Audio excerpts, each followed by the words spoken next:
Hello dear students and welcome to our online lessons. Today I am your teacher and my name is Аубакирова Dina Barivna. I am a teacher of Astana Nazarbayev Intellectual Schools of Physics and Mathematics. And this lesson was prepared by Alibek Ахметов.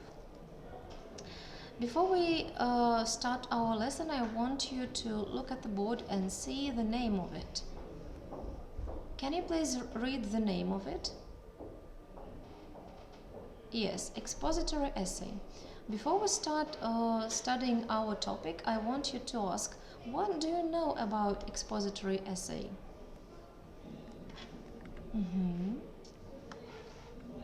Okay. So now I want you to read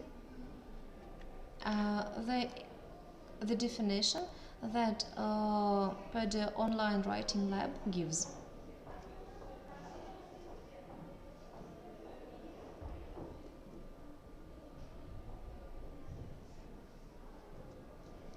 Alright, now we are going to watch a video which I prepared for you. Before you do, I would like to ask you some questions. What are 4 types of expository essay? Do you know? What could be the purpose of the expository essay? What does expository essay require you to know? Now let's watch. Expository writing is about sharing information to inform or explain a topic to the reader by providing relevant details, facts, and information. Through expository writing, you, the author, make observations about the topic, show them to your reader, and by doing so, help to illuminate the topic for him or her. If you are successful, your reader will walk away from your writing better informed or with a deeper understanding of the topic. And if you do a really good job, your reader's interest may even be piqued enough to explore the topic further. Though the topics of expository writing are nearly endless, there are 4 kinds of expository essays that appear often. These are the definition, process, cause-effect, and opposing ideas essay. A definition essay provides a full explanation of a term or idea. It often includes a straightforward statement of a term or idea's meaning, examples, and other key information. It can also include an explanation of what a term or idea is not. A process essay provides a description of how something works, or an explanation of how to do something. It can take the form of detailed instructions, a narrative description, or a chronological accounting of events. The process it describes can be specific to one particular event, or it can be a general description that applies to many events. The cause-effect essay explains the relationship between 2 or more events. It may identify an event and explore the possible effects of it, or it may look at something that happened and try to explain its causes. The opposing ideas essay explains 2 or more sides of an issue. The goal is not to argue for one side or the other, but to fairly present all of the points of view about a topic. It is useful for informing someone about a contentious issue so that they can better understand why the opposing sides disagree. These are several good reasons for writing an expository essay. But why might you write an expository essay about a text? What is there to explain about a work of art or a book? First, expository writing can introduce the reader to authors, artists, or works of which they may be unaware. A reader might know about the Parthenon, but what about the other temples and the Acropolis? An expository essay about the Acropolis could introduce the reader to the Erechtheion, the Temple of Athena Nike, and the Propylaea. It can also be used to throw light on the content of a work, explaining who is in it, where it is located or set, what is happening, what symbols it contains, and so on. Many painted vases depict scenes from Greek mythology and literature, like this one showing Achilles dragging the body of Hector behind his chariot from Homer's epic poem, the Iliad.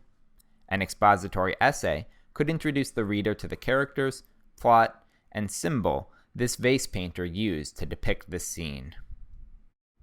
Expository writing can also be used to explain the process of making a work, a topic that can be both instructive if one wants to make a similar kind of art or writing, or simply informative if the technique is unfamiliar.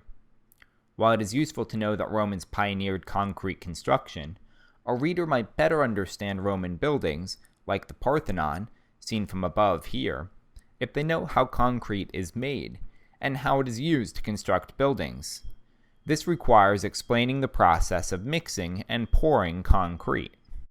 It can also show how a work fits with the artist or writer's other works, or the works of other artists or writers from the same period, culture, or region.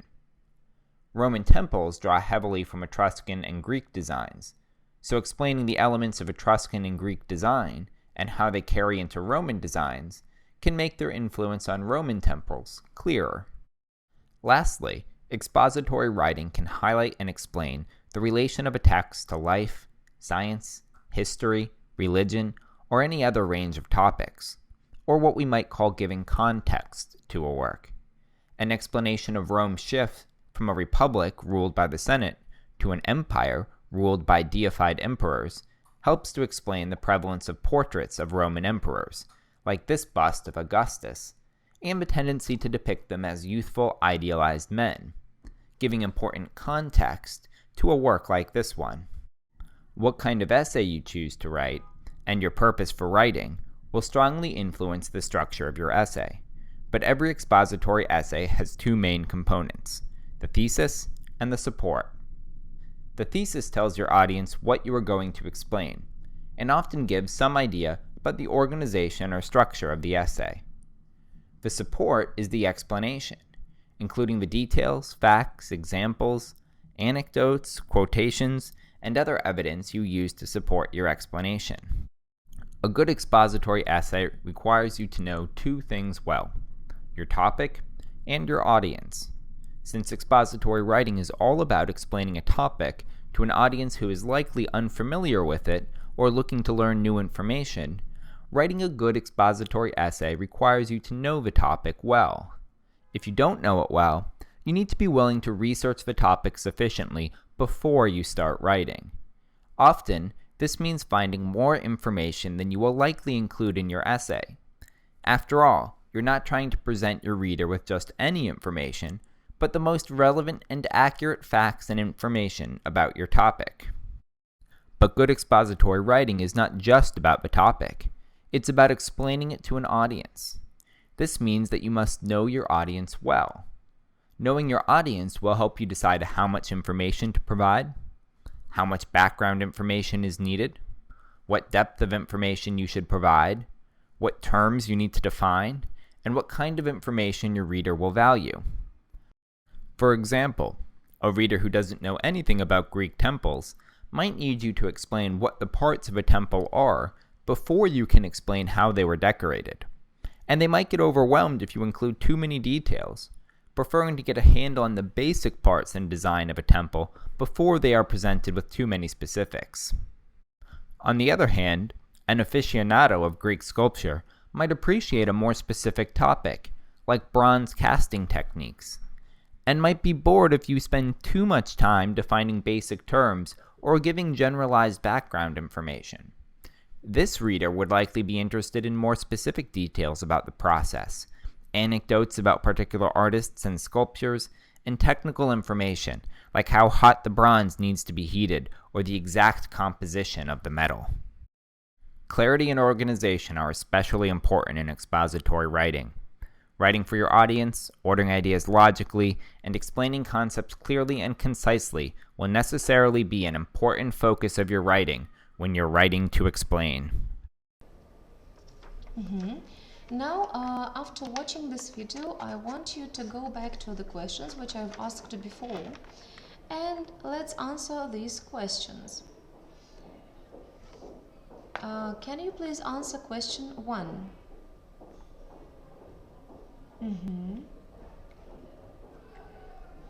So, the first question is definition, process, cause, effect, opposing sides. Yes, you are right. Now let's answer the second question. Yes, close. Now let's check. Introduce the topic, explain content. Okay, so okay, now let's answer the next question. All right. Yes, your topic and your audience. Okay, before we continue, I want to ask one question. Is it all familiar to you? Where have you met this before? Good. Thank you. Now let's continue. Look at the structure. What do you think could be the structure of this essay? Any ideas?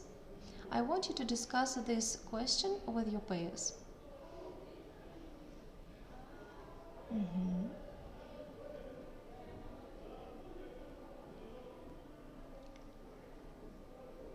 Okay, so let's discuss all together. So what do we have in introduction? Yes, this statement is very important, right you are. Then paragraphs and topic sentence. Of course, great job. And the last point is conclusion. Yes. How do we summarize this topic? Good. Thank you so much for your answers, and now let's continue. And here is another question which is done for you. What is an overall structure of this essay? As we've said before. I want you to make notes while looking at the board. Good. Let's continue. Okay, so today we've talked about structure, and now we are going to look at content of the essay. Here are some questions below you may and may not know the answers to. Can you please read these 3 questions?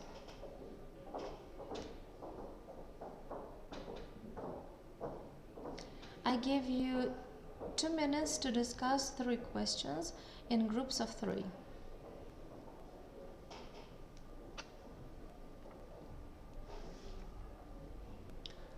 Alright, now let's check. So, can you please read with me? Okay, number 1. A clear, concise and defined thesis statement that occurs in the first paragraph of the essay. So, is it clear for you? Can you please read number 2? And number 3, please. Okay, good. So now we're going further, and I'm showing you a sample of introduction. Can you please read the task first? I know that all of you should know what a thesis statement is from the previous lessons. Okay, so let's check. Where is the thesis statement? Can you please tell me? Yes, this is the last sentence in the text. Alright, now let's continue. Where is the evidential support? No.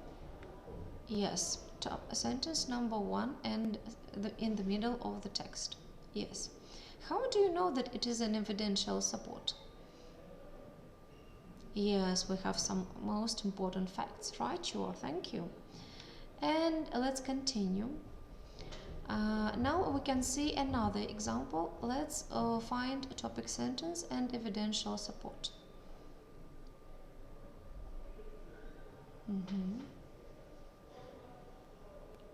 Yes, good.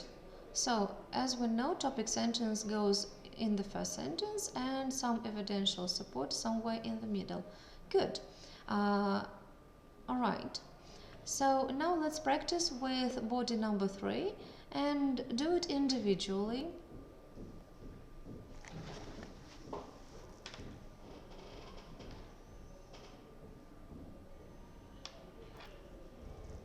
Alright, so let's check, and please check yourselves looking at the board. Do you have any questions about topic sentence and evidential support? Alright, so can you tell me what do we mostly have in topic sentence? Yes, right, sure. And what about evidential support? Yes, some important facts. Good. Now let's continue and look at the slide. Conclusion. What information do we usually have in conclusion? Yes, that's right. Good. Now I want you to answer the question, where is evidence mentioned in the conclusion?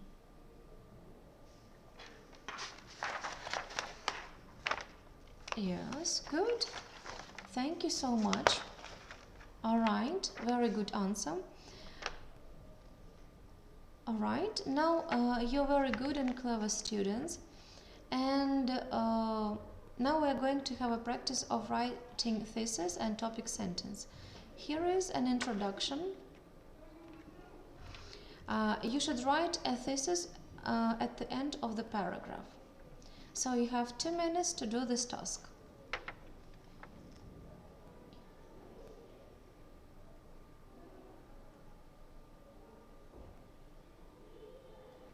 Now let's check your answers. Can you please read the sentence which I have and compare it with yours? Alright. Any sentence can be correct if it is close to the meaning of the text. Alright. Now let's continue and have some practice writing the topic sentence. I give you 2 minutes to discuss it in groups and write your ideas about the topic sentence.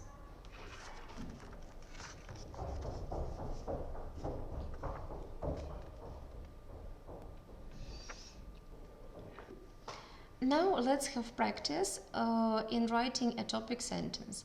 You are given 2 minutes to discuss what should a topic sentence be in this sentence in groups. And you are given 2 minutes to discuss. Alright, now let's check. So here is my example. Here is my own sentence. And you can have it a little bit different. All you have to do is to pay attention to any phrases and keywords which can be closer to the general body. Alright, now let's do another part, body 2, and please write again another topic sentence to the paragraph. Try to do this individually. Alright, I think that it will be better for you to discuss it in pairs because we are still learning. Now let's check. Can you please read your sentences first? Good. Good answer, thank you. Alright, now look at my sentence. Is it different from yours? Good. Who can explain what should we have in our topic sentence again? Alright, thank you. And the last practice that we're having today is body 3. So in your groups, write a topic sentence to this paragraph. Again, I give you 2 minutes to discuss.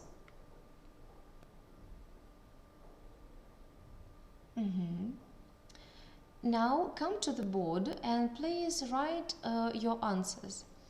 Okay, group number 1, please. Good. Now let's see what I have.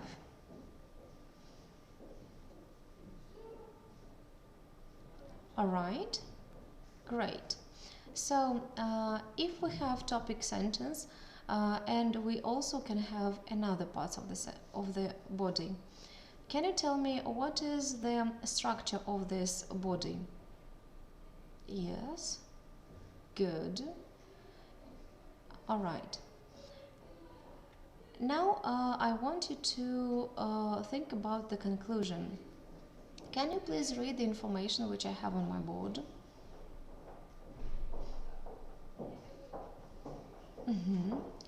All right.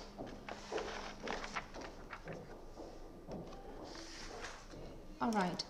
Thank you so much, and thank you very much for our lesson.